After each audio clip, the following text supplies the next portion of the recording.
Vous écoutez Télésoleil.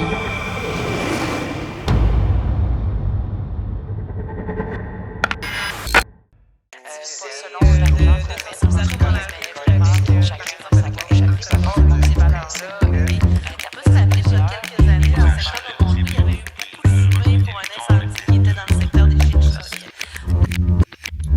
Les 7 astuces du mouvement Santé mentale Québec sont des principes conçus pour aider à maintenir et améliorer la santé mentale individuelle et collective. Ces astuces sont issues d'une revue approfondie de la littérature sur les facteurs de protection en santé mentale et s'adressent à différents groupes tels que les adolescents, les adultes, les personnes âgées et les milieux de travail. Le mouvement Santé mentale Québec propose divers outils comme des fiches d'animation, des vidéos et des dépliants pour aider à comprendre et à mettre en pratique ces astuces. Ces ressources sont conçues pour être utilisées par différents groupes, y compris les enseignants, les travailleurs sociaux, les parents, les grands-parents, afin de favoriser une approche globale de la santé mentale tenant compte des aspects individuels, sociaux et structurels. Dans cette série en 7 épisodes, nous allons éplucher avec Kylian Gay les 7 astuces. Cette semaine, l'astuce se ressourcer. Cette astuce encourage à trouver des moyens de se revitaliser et de prendre soin de soi. Il y avait le terme, en fait, dans le petit résumé là de cette astuce-là, il y avait le terme faire place à ce qui nous fait du bien. Puis en fait, j'aimerais Oui. ça que peut-être tu développes un peu plus parce que en, je vois ça comme très très large, en fait, ce qui peut nous faire du bien, mais dans le fond, c'est ça. Est-ce que tu pourrais nous développer, faire place à ce qui fait du bien justement dans le contexte de se ressourcer? Oui, donc se ressourcer, c'est plus d'y aller avec quelque chose qui va nous donner de l'énergie. Donc moi, je fais souvent la différence entre se reposer puis se ressourcer. Donc, c'est comme si on avait toute une petite batterie à l'intérieur de nous. Puis des fois, on va se lever le matin, puis cette batterie-là va être chargée à 100%, il n'y a pas de problème, on est motivé, on va avoir une bonne journée devant nous, on est de bonne humeur. Mais des fois, cette batterie-là, se décharge, donc on va se lever, puis là, ouf, là, c'est plus difficile, on a moins d'énergie, on a moins le moral. Donc, se ressourcer, c'est d'y aller avec des éléments qui vont faire remonter cette batterie-là. Tu sais, admettons que je décide de juste me reposer, que ma batterie est dans le rouge, là, ben, ce que ça va faire, se reposer, c'est que ça va mettre comme une barrure à la batterie, dans le sens qu'elle va pas descendre plus bas, mais elle va pas monter non plus. Donc, ce que ça fait, c'est que je vais aller peut-être dormir, je vais peut-être juste penser à rien faire. Ça peut être ça, se reposer, vraiment se détendre. Tandis que se ressourcer, on veut aller chercher des éléments qui vont me donner de l'énergie et donc ça peut passer par toutes sortes de choses. Ça suffit de trouver quoi. Mais les domaines habituellement où est-ce qu'on va aller chercher de l'énergie le plus souvent, c'est dans la nature, un. Pourquoi la nature? Parce que ça nous permet d'être dans le moment présent. Donc, on n'a pas toute l'agitation de la ville, on peut être seul ou bien accompagné. On a tous nos sens aussi qui sont en éveil avec les sons, les couleurs, les odeurs. Et deuxième domaine où est-ce qu'on peut aller chercher cette énergie-là, c'est dans les arts de toute forme. Donc, la musique, le dessin, le chant, peu importe, là, la danse. Et ça vient vraiment nous nourrir. Ça vient aussi extérioriser parfois des émotions qu'on aurait accumulées finalement. Donc c'est vraiment, je vois ça un peu comme se reposer, on relâche quelque chose, mais se ressourcer, on va se nourrir, on se remplit de quelque chose. Oui. Euh, donc en fait, faire place à ce qui nous fait du bien, dans le fond, c'est d'aller chercher. Comment est-ce que des fois, quand on est dans un mode peut-être de santé mentale plus difficile, on peut détecter facilement ou pas, ou des fois est-ce que c'est difficile de détecter ce qui nous fait vraiment du bien? Oui, parce que des fois, on demande ça aux gens, tu sais, toi, ben, qu'est-ce qui va faire monter ta batterie d'énergie? Puis c'est comme, je sais pas, attends un petit peu, il faut que j'y pense un peu. Fait que parfois, les gens ont besoin d'essayer des choses pour savoir un peu, justement, ben, qu'est-ce qui fonctionne pour moi. Mais c'est sûr que cette question-là, si on n'a pas essayé des moyens, si on reste pas ouvert finalement à des choses nouvelles qu'on n'a pas essayées, ben, peut-être qu'on sait pas encore qu'est-ce qui nous ressource. Est-ce que le fait de prendre une pause, tu parlais tout à l'heure de se reposer, tout ça, peut quand même faire partie peut être enveloppé dans le ressourcement? Oui, puis on parle beaucoup de la pause dans les milieux de travail, justement. Parce que c'est pas tous les milieux de travail qui, de un, encouragent leurs employés à prendre des pauses, puis de deux, parfois c'est l'employé lui-même qui va oublier de prendre une pause, qui a beaucoup de tâches à faire, puis qui va se dire, ben, je peux pas me permettre de prendre une pause, j'ai tellement de choses à faire que je peux pas. Donc, l'important, c'est de se rappeler qu'en fait, la pause, c'est essentiel, mais c'est aussi productif. Puis là, le monde font comme, mais ouais, on prend une pause, c'est productif. Je suis pas sûre de ça. Mais en fait, c'est parce que quand on reste dans nos tâches, puis qu'on est fatigué, qu'on commence à manquer de concentration, qu'on commence à manquer d'idées, ben, on travaille moins vite. Ça va nous prendre plus de temps, justement, à trouver nos idées, faire nos tâches, puis tout ça. Fait que quand on prend une pause, quand on revient après au travail, ben, on est bien plus productif, on est plus concentré, on est plus allumé, on est plus motivé aussi. On a moins l'impression de courir après le temps. Fait que la pause, c'est ce on essaie de faire rappeler aux gens, c'est que c'est pas une perte de temps. Au contraire, ça va aider la productivité. Ouais, parce qu'on est quand même, j'ai un peu cette image de, c'est sûr que je sais pas si c'est un peu dans notre inculqué dans nos programmes, mais la productivité, c'est un peu comme la performance. Il Mhm. faut être le meilleur parce que souvent, bah, on est plusieurs à vouloir un poste ou quand on l'a, bah, on veut le garder.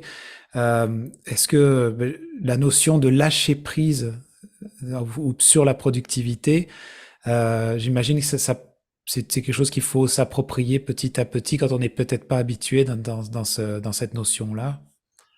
Ouais, vraiment, là, ça, c'est un gros, gros morceau, là, parce que dans notre société, qu'est-ce qui est très valorisé, là, c'est les gens qui arrêtent pas, tu sais, qui ont toujours plein de projets, quelque chose sur le feu, euh, qui, euh, qui ont toujours justement plein d'idées pour essayer d'avancer. Les gens qui prennent pas de pause, justement, là, on est comme, oh mon Dieu, ces gens-là sont donc bien vaillants, sont donc bien hot de faire ça. Fait que nous, on a l'impression qu'on doit répondre à ce standard-là en société de toujours être productif, de que tout ce qu'on fait va servir à quelque chose, va servir à nous faire évoluer. Puis de se re-questionner en disant, ben, tu sais, oui, ça peut provenir de la pression extérieure, et peut-être que même moi, j'ai des attentes envers moi-même qui sont très élevées. Je suis quelqu'un peut-être de perfectionniste, je suis quelqu'un peut-être qui se sent jamais à la hauteur, justement, peu importe ce qu'elle va faire. Fait que oui, ça peut représenter une pression, malheureusement, parce que cette idée-là d'être toujours productif, c'est valorisé. Alors qu'en fait, ben, je veux dire, nous, les humains, on n'est pas des robots, des machines qu'on branche dans le mur, puis qu'après ça, on repart, tu sais. C'est pas Mhm. ça la réalité. D'accord. Parce que, pardon, comment est-ce on pourrait commencer je vois les obligations sociales. Je ne sais pas si on peut le mettre un peu dans cette case-là, là, Ouais. cette idée qu'on a de la productivité versus faire les choses à son propre rythme ou avec selon ses envies. J'imagine qu'il y a, bon, on le fait petit à petit. Il faut s'approprier ça et peut-être ne pas avoir de gêne, peut-être à le faire. Tout ça, c'est quand même un travail de rentrer là-dedans. Oui, vraiment, juste d'assumer le fait que aujourd'hui, mon Dieu, j'ai pas d'énergie, je suis fatiguée de prendre la décision des fois de rien faire. Nous, des fois, sur le terrain, quand on fait nos conférences populaires, on va demander aux gens même, vous autres, là, quand on vous demande qu'est-ce que vous avez fait en fin de semaine, là, êtes-vous gênés de répondre que vous avez rien fait? Puis des fois, ça arrive que oui, que les gens font comme, mais mon Dieu, c'est parce que je veux pas que le monde pense que je suis paresseuse, que je fais rien de ma vie. Fait que oui, je vais répondre que je fais un peu le ménage, que j'ai fait un peu de la cuisine ou peu importe, là, même si techniquement, j'ai rien fait, tu sais. Il y a cette espèce-là de honte, finalement, à ne pas être toujours en train de faire quelque chose. Puis oui, je dirais que c'est un travail énorme d'abord sur soi parce qu'on veut répondre aux attentes des autres autour de nous. On veut pas déplaire, on veut pas décevoir, on veut pas montrer bon que parfois ça se peut que j'ai des journées où est-ce que ça file un peu moins puis que j'ai besoin de retomber sur mes pattes là. C'est un peu tout ce qu'on disait avec la vulnérabilité l'autre fois aussi là, le fait de se montrer authentique, c'est pas toujours facile. Alors, est-ce qu'il y a des signes qu'on peut peut-être nommer, s'il y a des signes qui indiquent qu'une personne a besoin de se ressourcer? Ça peut être propre à chacun, mais je dirais d'abord que le corps parle beaucoup. de un, mais aussi au niveau de nos habitudes de vie. Puis souvent, les humains, nous, on a tendance à vouloir recharger notre batterie quand elle est complètement à plat, alors qu'on devrait la recharger quand elle est dans le milieu, dans le jaune, là, si on veut, là. Puis, tu sais, on le fait pas. Puis en fait, les signaux d'alarme que notre corps peut nous envoyer, c'est tout ce qui ne sort pas, ben, que je pourrais dire, qui sort un peu de l'ordinaire. Si moi, habituellement, quand je me lève le matin, ben, je suis quand même énergique. Si le soir, je m'endors super facilement, si j'ai une bonne appétit, tout ça, puis ces éléments-là vont changer, que j'ai plus le goût de rien, on dirait, je me sens lourd, je sens que justement, j'ai pas tant d'énergie. Ben, ces petits signaux-là, c'est à cause de quoi? Tu sais, est-ce que tu es en train de te brûler présentement? T'es-tu en train de t'épuiser? T'as-tu l'impression que c'est toujours trop? T'as-tu l'impression que t'as pas le temps de tout faire? Fait que ça peut être des petits des petits drapeaux rouges, si on veut, là. Est-ce que ça veut dire, est-ce qu'on pourrait dire qu'il faudrait gérer notre temps de ressourcement autant qu'on gère tout notre agenda en général pour nos activités de travail, de la vie familiale ou autre, de s'autoriser à le mettre dans une gestion de temps pour comme des priorités en fait, j'imagine un peu pour l'intégrer dans le concept de notre vie. Ah oui, c'est sûr, ça. Je pense même que c'est essentiel de se prévoir, même parfois, un moment dans notre agenda. Un agenda, là, ou un planificateur, ou que ce soit sur notre cellulaire, ou peu importe, là, tout ce qu'on met, c'est ce qu'on a à faire, hein. C'est les tâches, c'est les listes qu'il faut cocher de choses à faire. Puis c'est important pour les gens qui n'y pensent pas de prévoir dans son agenda un moment où est-ce que ben je vais faire quelque chose qui me fait du bien, que ça soit si tu as le temps pour 10 minutes dans la semaine, ben au moins ça sera ça, tu sais. C'est pas beaucoup, mais va le chercher ce 10 minutes-là pour aller respirer l'air frais dehors, pour aller pour faire quelque chose pour t'amuser, pour te changer les idées, pour te permettre de respirer puis de souffler un peu, puis de te sortir de ce quotidien-là qui peut t'étourdir, qui peut être vraiment trop intense pour toi. Mais c'est important de garder ce moment-là. Puis en fait, c'est recommandé de le faire, tu sais, avoir du plaisir, là, ça serait au moins un 5 minutes par jour. Puis de rire, de se détendre, ça, c'est un réflexe aussi qu'il faut réapprendre quand on se dit, eh, mon Dieu, il me semble que je suis toujours en train de vouloir performer, toujours en train de vouloir être productif. Je pense que c'est une bonne idée de mettre ça dans notre agenda, oui. Oui, puis on entend aussi par productivité, des fois c'est, pardon, c'est pas uniquement dans le cadre du travail, mais des fois ça peut être aussi dans la gestion familiale, dans notre vie quotidienne, Oui, dans ouais, ça. ouais, oui, vraiment, là. Ouais. La productivité, c'est associé en effet au travail, mais quand on dit ce mot-là, être productif, c'est peut-être parce que c'est mes tâches ménagères, justement, c'est de m'occuper euh, de ma famille, c'est peut-être même de me gérer les événements de la vie, dans mes relations, tout ce qui finalement nous demande de la concentration, nous demande de l'énergie aussi, tu sais, tout ce qui peut nous enlever ça, nous tirer un peu de jus, tout ça, c'est aussi entre guillemets, être productif, là. J'aimerais qu'on revienne un peu à ce que tu nommais au début par rapport à des exemples comme aller dans la nature ou utiliser les arts pour se ressourcer. Aller peut-être un petit peu plus en détail dans ces thèmes-là parce que je comprends que l'environnement joue un rôle quand même assez important dans notre capacité à nous ressourcer parce que des fois, si admettons on est un peu stressé au travail, peut-être qu'il faudrait qu'on aille dehors, qu'on aille prendre l'air ou dans le fond l'environnement joue un rôle quand même très important. Donc il faut se connaître peut-être, j'imagine, pour savoir où est-ce qu'on peut se placer de bonne façon pour se ressourcer. Oui, puis j'ajouterais aussi qu'il faut pas que les gens pensent que aller en nature, puis se ressourcer en nature, c'est nécessairement d'aller se perdre dans le fond d'un bois là, cru dans une forêt, là. Quand on est dans une ville, exemple, là, tu sais, on peut avoir accès à ce bout de nature-là juste en allant près de l'eau, en allant près d'un ruisseau, en allant dans un parc, par exemple. Donc, d'oublier cette idée-là où est-ce que se ressourcer en nature, c'est absolument de faire un voyage ou de faire une grande randonnée là, dans la forêt.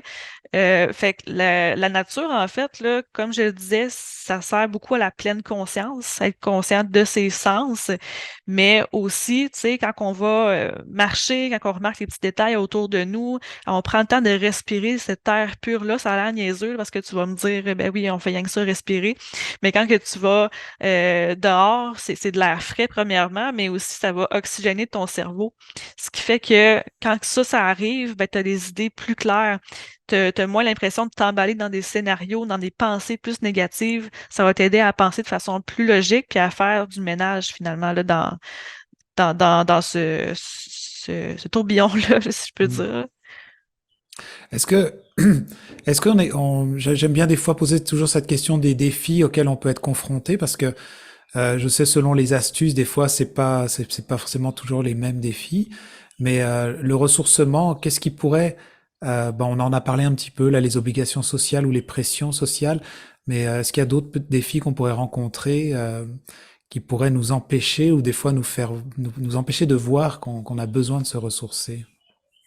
C'est sûr que c'est les choix de vie qu'on va faire aussi. Tu sais, parfois, vu qu'on a moins de temps, puis on a des obligations qu'on peut pas lâcher prise là-dessus, ben c'est sûr que ça va être plus dur après ça de se donner le droit de se ressourcer, puis de pas se sentir obligé de faire nos tâches. Puis c'est sûr que c'est dans notre langage courant, notre vocabulaire qu'on utilise. On utilise beaucoup les mots il faut que je fasse, je dois faire telle affaire. Ben ça nous met inconsciemment une certaine pression dans notre tête que je suis obligée de le faire, puis que c'est pas nécessairement parce que ça me tente. Fait que par exemple, je donne un exemple vraiment simple, vraiment de base là, tu sais, je veux faire ben, faut que je fasse la vaisselle. Tu sais, souvent, on va se dire ça. Il faut que je fasse la vaisselle, il faut que je passe l'aspirateur. Fait que des fois, de juste changer dans notre langage ces mots-là, à la place de dire il faut que je fasse, on pourrait dire ben, je décide de faire ou je veux faire. Exemple, ben, je veux faire la vaisselle, pas parce que ça me tente, mais parce que j'aime que ma maison soit propre, j'aime que les tâches soient faites chez moi, je vais me sentir mieux après, donc je décide de. Donc déjà de changer ça dans son vocabulaire, si on est quelqu'un qui a l'impression qu'on se donne beaucoup des ordres dans notre tête, si on veut, là, puis qu'on se donne toujours cette pression-là de il faut, là, on peut changer des petites phrases comme ça pour nous aider, là. Et puis tout à l'heure, tu avais nommé justement des exemples comme aller dehors ou bien faire des arts, les arts. Est-ce il y a d'autres activités ou des pratiques qui donnent de l'énergie à la plupart des gens en général? Donc on connaît dans le fonctionnement du corps humain. Je sais il y a une astuce, je fais le pont avec une autre astuce, mais comme créer des liens ou faire du social, tout ça, comme tu parlais aussi de rire tout à l'heure. Oui. Est-ce qu'on sait qu'il y en a certains qui sont comme universels?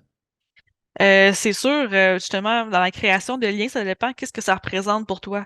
Parce qu'il y a certaines personnes qui vont dire, hey, moi, être avec les autres, ça m'enlève de l'énergie. Au contraire, faut que je sois disponible, ça me demande beaucoup. Puis quand que je viens de passer du temps avec des gens, souvent, il faut que je me recharge tout seul. Donc, c'est quoi la fonction de la création de liens pour toi? Est-ce que ça va augmenter ta batterie d'être avec les autres ou au contraire, ça la descend? Fait qu'il faut quand même être attentif à ça, mais oui, la création de liens, ça peut nous nourrir, ça peut nous faire changer les idées, ça peut faire en sorte qu'on peut s'exprimer sur ce qui va puis ce qui va pas. Puis l'autre chose aussi, c'est le sport. Puis les gens, des fois, quand que je dis ça, que le sport nous donne de l'énergie, là, sont comme ah ouais, moi quand je viens me faire du sport, je suis complètement crevée, tu sais. Mais en fait, c'est l'inverse. On va aller nourrir notre corps, on va aller lui donner de l'oxygène, on va faire pomper notre cœur. Fait que ça aide à tous les systèmes en dedans de nous à être plus fonctionnels, à être plus alertes aussi. Puis le stress qu'on va accumuler dans notre corps, ben il y a une hormone de stress qu'on appelle le cortisol. Lui, il va être expulsé par la transpiration souvent. Fait que quand on fait du sport, ça sert aussi à éliminer un peu la cochonnerie qu'on a accumulée dans notre corps, les toxines. Fait que ça, ce serait pas à négliger pour se ressourcer aussi, là. D'accord. Donc je comprends que pour terminer là sur cette astuce, cette astuce, on a cette image de la batterie dans le fond, Oui. mais dans le fond, j'ai l'impression elle a l'air d'être un peu au cœur de la recharge d'énergie pour pouvoir aussi être bien, je sais pas c'est quoi le terme, mais de pouvoir bien s'accaparer aussi les autres astuces. Oui, puis attendez pas que votre batterie, justement, soit à terre pour vous ressourcer. Agissez en prévention de ça. Dans le fond, même si vous ne ressentez pas de symptômes que vous avez besoin d'énergie, mais votre corps, il en a quand même besoin. Puis quand on ressent les symptômes de fatigue, c'est parce que vous êtes allé trop loin déjà. Vous avez déjà dépassé votre seuil de fatigue. Donc, faites-le un petit peu à chaque jour pour entretenir votre batterie. Chacun dans sa cloche, chacun dans sa cloche, chacun dans ses valeurs.